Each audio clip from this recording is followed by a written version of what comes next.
दिसतीया भारी नेसूनी साडी, काळजाचं पाणी पाणी करतीया पोरही.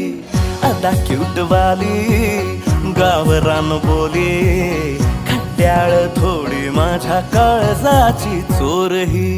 थोडं माझ्या पिरामात पड तू ग बाई, खुळ्यागत झाला मन तुझ्याच पायी. आता मला लागली या लग्नाची घाई, भाई आता बोलू नको अग माझी राणी.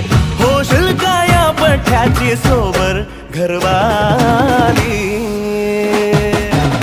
मराठमोळी थोडीशी साधी भोळी, स्वागताचा भारी बायको पाहिजे नखरेवाली. मराठमोळी